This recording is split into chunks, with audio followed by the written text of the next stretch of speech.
Is there any different stages of bliss? Something like Anandam, Paramanandam, Sachidanandam, Brahmanandam, or all these are one.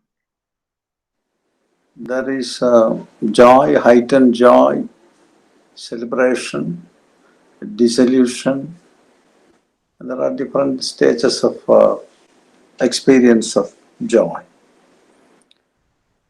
And the basic thing which we all experience is the pleasure, which is based on our senses, sensory pleasures. When you see something, the moment when you get identified with some beautiful thing, like a flower, you see a flower and then you start to feel joyful.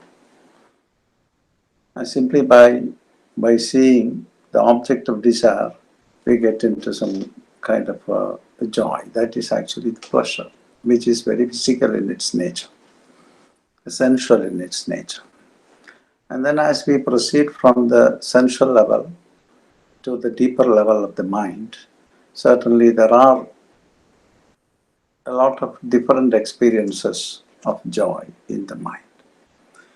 And for example, when you are watching your mind, and there may come some old impressions from the mind, which is not external, which is already something that happened in the external environment, which you have taken as being part of the experience. You have taken it and put it in your mind, and then by recollecting that, you get into joy. Actually, there is nothing which is there in reality, but the impressions stimulate the earlier memories of joy, and then you start to live that joy for some time, which is a deeper joy. Yeah, actually, it is not, there is no material there. The other, there is a stimulating factor which is outside. Here, it is much more subtler than that, which is a recorded impression. When you sync with the recorded expression which is kept there in the mind, definitely it stimulates the joy. The, the important point is you forget yourself for the moment. A temporary forgetfulness comes to the person, and thereby he loses the heaviness of holding himself. We are holding ourselves all the time, and on which we are existing in an individual level. Here, when this kind of a joy is coming, we forget temporarily our self, and that is the reason why you get into joy. So this is a little deeper joy which a person gets by recollecting the earlier impressions which are there, which is not supported by any material fact.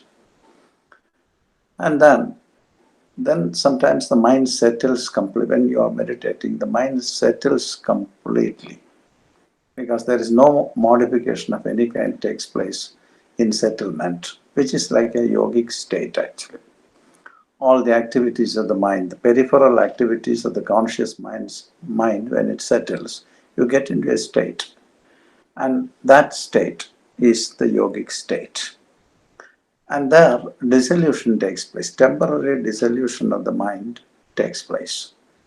And when the temporary dissolution takes place, what happens is you can hold on yourself. You forget yourself totally.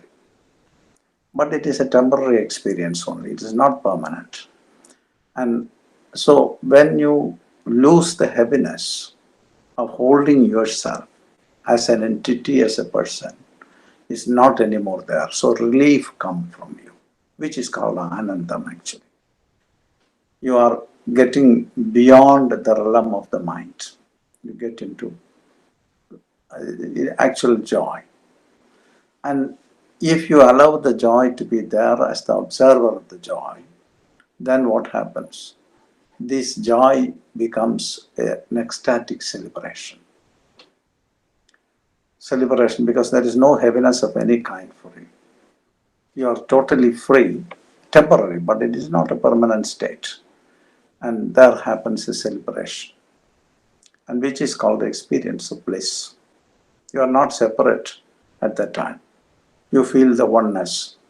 So it comes into your body even. Your body starts to bubble, like bubbling of your cells. A joy creeps into the body cells. And like waves after waves, the joy moves in your body, not only in your mind, in your whole being. And the joy moves in. And then if you stay there as the observer of that, without allowing the mind to, not allowing, without letting the memory, the hidden impressions which are there in the mind pop up.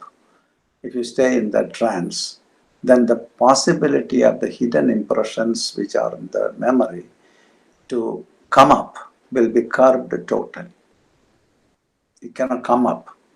And slowly, these memories starts to dry out in the mind itself.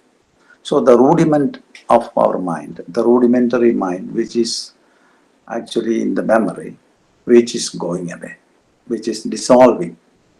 When that is gone completely, you get into a heightened joy, which actually that is the only joy of that kind. But you become a vibration, in, like a small vibration in the universe. There is no heaviness at all. You are almost the joy, you are almost the universe, but you see as a separate entity, yourself as a separate entity, as you are a pulsation in the cosmos. But that pulsation itself is a joy. You experience that. And that is called the Paramananda. And then beyond that, there is not even the vibration. You are dissolved totally. The vibration settles into the silence totally. And there is no duality of any kind. And you are not separate. And there is no experience and there is no experience. There is no object of experience. And then you are the one, which you cannot explain. And that is called Brahmananda. So it goes in this way. It's subtler and subtle levels of experience of bliss.